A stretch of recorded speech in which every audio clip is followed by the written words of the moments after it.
बहुत सारे सत्संग हैं, रोज़ गुरुजी बुलवाते हैं। आज हम आ रहे थे रास्ते में, मैं सोचती हूँ मैं इतने सत्संग शेयर करती हूँ, अब तो बहुत लोगों ने सुन भी लिए और रोज़ नए नए सत्संग करवाते हैं गुरुजी। डेली कुछ नई कहानी नज़र आ जाती है। तो हम आ रहे थे तो हमें पहुँचने में बस आधा ही घंटा था। तो हमारी जो कैब वाला था उसने अचानक से देखा कि उसकी साइड वाली अपोजिट जगह पे एक गाड़ी का एक्सीडेंट हुआ है। तो वो कहने लगा, रही तो मेरी गाड़ी है, मेरे बंदे की गाड़ी है, रुको मैं उतर के जाता हूँ। और जबकि आज वो हमें कह रहा था कि मैं ना कश्मीरी गेट से जाऊंगा। हमने बोला नहीं, हमारी ये आंटियाँ खड़ी हैं जनकपुरी में, तो अब यहाँ से चलो, उनको लेना है, वो धूप में खड़े हैं। कहता है ये तो बड़ा लंबा हो जाएगा। मैंने कहा भैया, मैंने कहा कोई बात नहीं भैया, आप यहीं से चलो, उनको छोड़ नहीं सकते हम। तो अब ये देखो गुरुजी की रज़ा होती है कि मैंने उस भैया से कहा, आपको पता है गुरुजी यहाँ क्यों लेके आए लंबे रास्ते?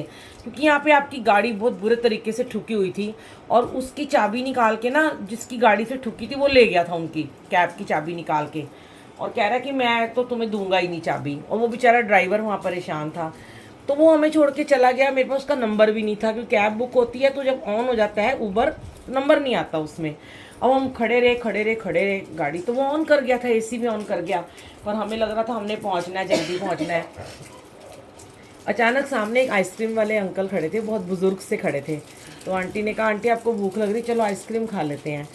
तो वहीं बैठे बैठे ही गुरुजी ने क्या सत्संग शेयर करवाया। क्योंकि अभी ना 3-4 दिन पहले ही ना मुझे 2-3 आंटियों का मैसेज आया था बुज़ुर्गों के लिए, कि जो बूढ़े लोग होते हैं तो आप उनके ऊपर भी कुछ बोलो। तो मैंने कहा मैं तो पहले बोल चुकी हूँ मैं, लेकिन काफ़ी पुराना था। कहते हैं ना गुरु का हुक्म होता है, कोई सत्संग सुनना भी चाहता है ना, जब क्या गुरुजी सुनना चाहते हैं, किसी संगत से कहलवा देते हैं कि आज ये सुनाओ। तो मैं कह रही थी आंटी को, पूजा आंटी को, कि देखना ज़रा ये कितनी बुज़ुर्ग बंदा है, इतनी बुढ़ापे में भी इसको आइसक्रीम बेचनी पड़ रही है, और बैठा है बेचारा गर्मी में कि कोई आएगा, और मेरे से धूप में रोड पे ऑन द हाईवे पे कौन आता है, कौन रुकता है। ऐसे उदास से बैठे हुए थे वो। हमने आइसक्रीम ली तो मेरा मन कर रहा था, मैंने कहा मैं सोच रही थी बोलूँ इनको कि आप भी एक आइसक्रीम खा लो, मैं पैसे देती हूँ। तो आंटी कहती वो तो खाता होगा। मैंने कहा वो नहीं खाता होगा, क्योंकि वो गिन के लाता होगा। तो मन में ऐसे भाव आ रहे थे। अचानक गुरुजी ने उन आंटी की याद दिलाई जिन्होंने मुझे बुज़ुर्गों के लिए पूछा था। तो संगत जी, एक्चुअली में वो आंटी, देखो हर वक्त ना हम यही कहते हैं, हर कोई इंसान यही कहता है कि बुज़ुर्ग हैं, भाई बुज़ुर्ग बड़े हो गए हैं, बड़ी उम्र में हो गए हैं, तो इनका ख्याल रखना चाहिए, इनको अकेला नहीं छोड़ना चाहिए। ये सारी बातें बिल्कुल सच हैं कि हाँ, इनका ख्याल रखना चाहिए, क्योंकि वो हमारे घर की धरोहर है, उन्होंने हमें पाला पोसा बड़ा किया। लेकिन कुछ संगत बड़ी परेशान भी होती है कि वो कहती है कि हम सब कुछ करते हैं अपने बुज़ुर्गों के लिए, पर फिर भी हमें शिकायतें ही मिलती हैं। तो मैं उस अंकल को देख के मेरे मन में एक ख्याल आया, मैंने एक सत्संग ही बना दिया कि मैंने कहा कि मैं सोच रही थी कि जो लोग हमारे बुज़ुर्ग या इनके घर जो रहते हैं, जो घरों में एसी में आज बैठे हुए हैं, आराम से बैठे हैं, उनको मेड्स खाना दे रही हैं, उनकी बहुएं खाना दे रही हैं, बच्चे कमा रहे हैं। हाँ, उनके बच्चे नौकरी करते हैं, बहू बेटा दोनों नौकरी करते हैं, तो वो इतना टाइम नहीं दे पाते हैं। बच्चों की स्टडी है, वो इतना टाइम अपने पेरेंट्स को नहीं दे पाते, दादा दादी को, लेकिन वो देते हैं, पर वो बड़े सुकून से रह रहे हैं। उनको एसी, टीवी, हर चीज़, उनको किटियों में भी जाने को मिलता है, उनको क्लब भी भेजा जाता है, उनको अच्छी अच्छी शॉपिंग भी कराई जाती है, उनको बढ़िया बढ़िया जो वो मांगते हैं वो अवेलेबल होता है। उसके बावजूद वो बुज़ुर्ग इतनी शिकायतें करते हैं कि कोई घर में मेहमान आ जाए बस उसके आगे शिकायत करनी है। इतना सब देने के बाद भी अगर आप भगवान को बुढ़ापे में जाके शिकायत करते हो, देखो यहाँ पे क्या बात आ रही है, अरे शिकायतें करने से पहले ना सबसे पहले शुक्राना किया करो कि मेरे इतने प्यारे मुझे बच्चे दिए, जो आज इतना अच्छा कमा रहे हैं, हमें भी दे रहे हैं, हमारी हर इच्छा पूरी कर रहे हैं। और उनके बच्चे, मैं आपको क्या बताऊं, उन्हें विदेश तक घुमाने लेके जाते हैं। वो ऐसे ऐसे पेरेंट्स हैं, उनके बच्चे इतने अच्छे हैं, लेकिन वो मजबूर हैं, वो नौकरी करते हैं, वो बिजनेस करते हैं, वो नहीं इतना बैठ पाते हैं। तो हर बुज़ुर्ग को भी ना, आज गुरुजी ने उस अंकल को देख के मेरे मन में ये ख्याल डाला कि इतने दिन से आंटियाँ जो क्वेश्चन कर रही हैं, मैं उसका आंसर दूँ उनको। संगत जब यूट्यूब पे सुनते हैं कि बुज़ुर्गों के लिए बहुत ज़रूरी होता है कि हम जैसे कहते हैं कि सत्संग में आते हो, गुरु की मर्यादा का पालन करो, गुरु जी की गरिमा को बना के रखो, यही कहते हैं, क्योंकि वो हमारे गुरु जी हैं। तो गुरु जी भी तो हमारा ध्यान रखते हैं कि नहीं रखते हैं। अभी आपने सुना वो जो इतनी प्यारी व्याख्या आ रही थी कि मैं जितने मर्जी, उसमें हिंदी में बता रही हूँ, पंजाबी में था वो, कि मैं जितने भी माड़े कर्म करता हूँ उसके बावजूद भी आप मुझे अपना लेते हो और आप हमें कुछ नहीं कहते हो।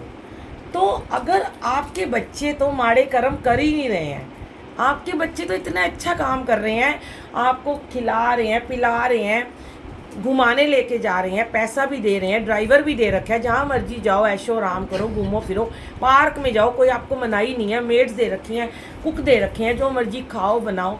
उसके बावजूद अगर आपका कोई भाई बंधु आ जाता है तो फटाफट शिकायतें करने बैठ जाते हो।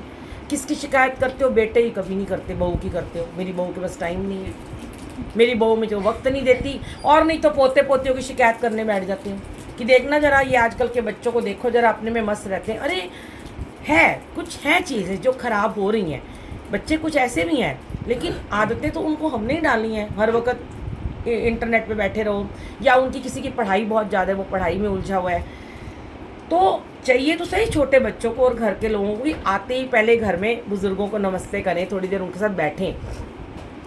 लेकिन अगर आपका बच्चा, आपकी बहू आते ही रात को 10 बजे हैं, तो कैसे आप उनसे उम्मीद कर लेते हो कि वो 10 बजे आने के बाद आपके साथ बैठेंगे? और वो इतने थके होते हैं कि उनको लगता है बस उन्हें खाना मिले और बिस्तर मिल जाए। तो उस समय वो सिर्फ आपको एक प्यार से हग ही कर सकते हैं, आपके दिल की बातें वो नहीं सुन सकते हैं। लेकिन हाँ, मैं ये मानती हूँ कि एक संडे या कोई ऐसा दिन रखना चाहिए जब बुज़ुर्गों की बात को भी हमें ज़रूर सुनना चाहिए, मैं इससे एग्री करती हूँ। लेकिन बुढ़ापे में जाके अपनी गरिमा को, कहते हैं इज़्ज़त जितनी दोगे उतनी आपको इज़्ज़त मिलेगी। अब मुझे बहुत सारी बूढ़ी बूढ़ी आंटियाँ भी मुझे कॉल करके बोल देती हैं, मेरी बहू ऐसी, मेरी बहू। फिर मैं, पता है कई बार गुरुजी मुझे क्या कहते हैं, आंटी अपनी ज़रा बहू का नंबर देना, क्योंकि मैं एक तरफा कभी नहीं सुनूंगी तो मैं दोनों की सुनूंगी। जब वो मेरे पीछे पड़ जाती हैं, तू समझा सकती है, तू उसकी काउंसलिंग कर सकती है, तो पहले मैं बहू की तो सुन लूँ कि वो, उसको भी कोई प्रॉब्लम आपसे हो सकती है। जैसे ही बहू को करो, बहू से बात कराती हैं, तो वो बहू सास की शिकायत करने बैठ जाती है कि भाई ये तो मेरे को कुछ समझते ही नहीं है, हम इतना पैसा किसके लिए कमा रहे हैं? अपने बच्चों के भविष्य के लिए कमा रहे हैं। अब ये चाहते हैं हम इनकी पुरानी स्टोरियाँ बैठ के सुने, तो हम नहीं सुन सकते। तो यहाँ पे दोनों जिन्हें ठीक है, लेकिन फिर भी आज का ये सत्संग मैं बुज़ुर्गों के लिए कह रही हूँ कि इतना दिया है मालिक ने, कोई आपको आपके आगे आके, पता है क्या होता है, हम कैसे हैं, हम इतने नाशुक्रे हैं ना, हमारे अंदर शुक्राना चल भी रहा होगा, लेकिन हमारी एक सहेली आके अगर अपनी बहू बेटे की बुराई करेगी ना, तो ये हमसे, हम औरतों से ना रहा ही नहीं जाता, हम ना चाहते भी बुराई कर ही देंगे। अरे अगर वो आपके आगे बुराई कर रही है, आप कहो नहीं मेरे बच्चे को तो शुक्राना, मेरा बच्चा तो मुझे ये दिया, मुझे गाड़ी दी, मुझे नौकर दी, तो जो सामने वाला बुराई करने वाला है ना, वो करेगा ही नहीं। वो भी बेचारा सोचेगा ये कितनी अच्छी सास है, मैं क्यों बुराई कर रही हूँ। यही अभी उस कथा में था, ध्यान से सुनना जाके उसको। नानक नाम चढ़गी कला, रिंकू वीर जी का तेरे माने सरबत कमला, दोबारा सुनना। कहते हैं शब्द में हमें आंसर मिलते हैं संगत जी, एक बार ना समझ आए, बड़ा इजी है, 2 बार 3 बार 5 बार सुनना, उसके अंदर वो 2-3 वर्ड्स आएंगे कि जिसमें उन्होंने यही बात बोली है कि बुरा अगर मेरे साथ कोई करता है तो मुझे ऐसा बना दो कि मैं उसके साथ बुरा ना करूं। उसमें उन्होंने कहा है कि मुझे गुरुजी अपने जैसा बना दो। तो हम क्यों नहीं बनते भगवान की तरह? गुरुजी कौन है? जब हम गुरुजी के दरबार में जाते हैं, बड़े मंदिर जाते हैं, कहीं सत्संग में जाते हैं, कहीं भी जाते हैं, क्या यहाँ गेट पे कोई खड़ा होता है ये पूछने के लिए तू किससे झगड़ा करके आई है, तू कितने पाप करके आया है, तू कितने पुण्य करके आया? सीधा अंदर आते हैं, एक बराबर सबको समझते हैं, एक बराबर मत्था, एक बराबर जल, एक बराबर चाय, एक बराबर लंगर प्रसाद, एक नज़र से ही सबको उन्होंने देखा है, एक नूर से सब जग उपजिया, कौन भले कौन मंदे। तो जब उन्होंने एक नज़र आपको रखी है, तो फिर हम वैसे अगर बनना चाहते हैं ना, तो हमें उनकी तरह बनना है कि वो कभी आपसे शिकायत नहीं करते हैं। अब वैसे तो ये दरबार ही ऐसा, यहाँ कोई चढ़ावा नहीं है, पर वो तो आपसे कुछ चाहते ही नहीं है। उन्होंने तो कभी कहा ही नहीं मुझे कुछ दो तो मैं तुम्हें दूंगा। अभी आपने कितना प्यारा शब्द सुना कि बिन, इस आज नहीं चलाया मैंने, कल चलाया था, बिन मांगे सब कुछ दिए जा रहे हो, कृपा पे कृपा तुम किए जा रहे हो। तो जब वो इतनी कृपा कर सकते हैं, तो क्या हम अपने बेचारे उन मासूम बच्चों पे जो इतनी मेहनत करते हैं, हम उन पर थोड़ी कृपा नहीं कर सकते? एटलीस्ट हम ऐसे तो सासें बने, हम ऐसी तो माएँ बने कि हम अपने बच्चों की, अपनी बहुओं की बुराई तो ना करें ना। अगर हम उनकी अच्छाई नहीं ना कर सकते, तो जो बुराई कर रहा है ना, चुप हो जाओ। आपका दिल कर भी रहा है ना बुराई करने का, अंदर रख लो अपने, मत करो बुराई। पाप कर्म हमारे बढ़ते हैं। जिस द्वारे आके कर्म कटवाने का जरिया मिल गया, वहाँ जाके भी कर्म इतना, मतलब हम लोग तो फ्री हो गए। जैसे मेरा अभी बेटा अनमैरिड है, बेटियां मेरी मैरिड हैं, हम लग गए ना सत्संग में, सेवा में। किसी को कोई सेवा बख्श दी। आपको नहीं अगर सत्संग में जाने का मौका मिलता, आप किसी भी एक अपनी मेड के बच्चे को पढ़ाने की सेवा कर लो। बिजी रहना है ना, कुछ भी कर लो। नहीं तो और 4 औरतें मिलके कीर्तन कर लो, सत्संग कर लो, कुछ तो करो।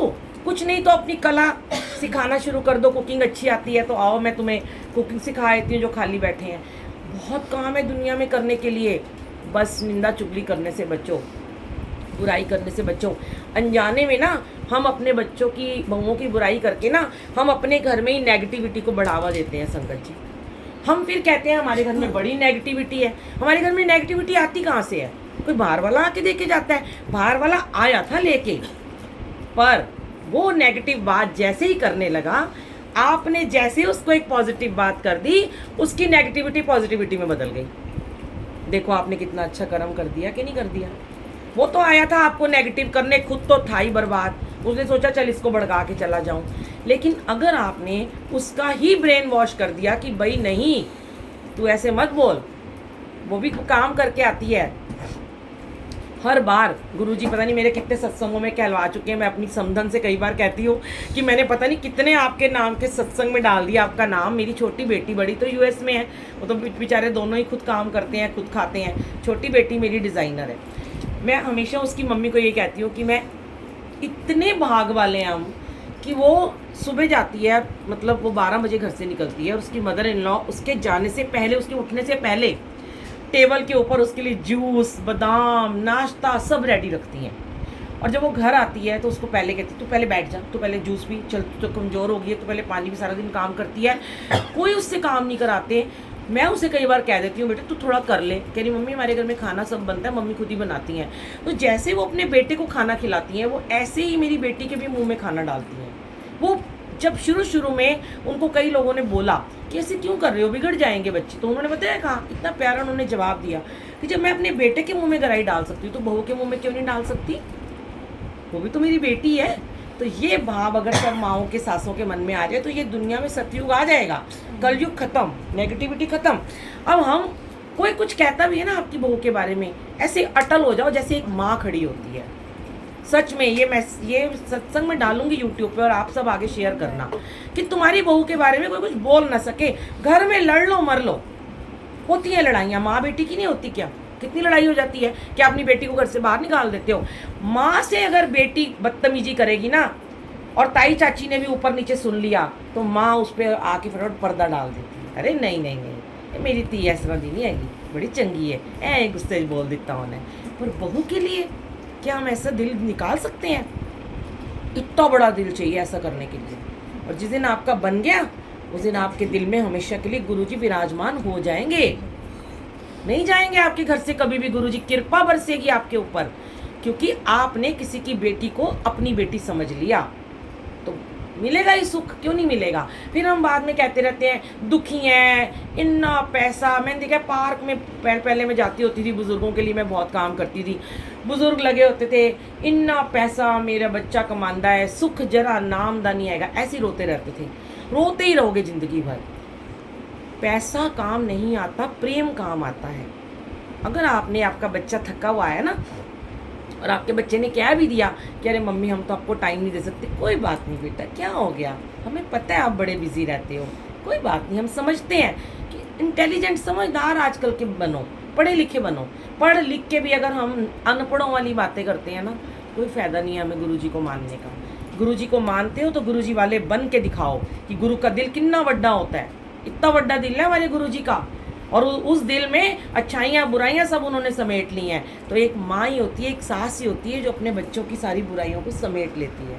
इसलिए आज का सत्संग शायद गुरुजी ने सासों के लिए करवाया होगा। उस अंकल आइसक्रीम वाले को देख के मैं यही सोच रही थी कि हमारे घरों के लोग कितने प्यार से बैठे हैं, एसी में बैठे हैं, ना कोई काम करना पड़ता है। देखो इनको देखो, मन मार के बेचारा आइसक्रीम बेच रहा है, मन मार के पत्थर तोड़ रहा है, मन मार के वो सब्जी बेच रहा है। अपने से नीचे वालों को देखा करो।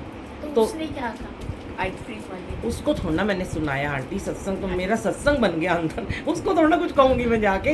मेरे मन में एक भाव आया था कि वो आइसक्रीम वाले अंकल इतने बुजुर्ग हाँ। थे, तो हमारे घर के बुजुर्ग जो हैं वो कितने प्रेम से रहते हैं। ये मेरे सत्संग का अर्थ था कि हम उनको सिखाएं कि इतनी शिकायतें मत किया करो, कि वो बेचारा बिना शिकायत के वहाँ बैठा है, अपने घर के लिए कमा रहा है ना, हो सकता है उसके बच्चे नहीं कमाते हो या हो सकता है उसको ना देते हो,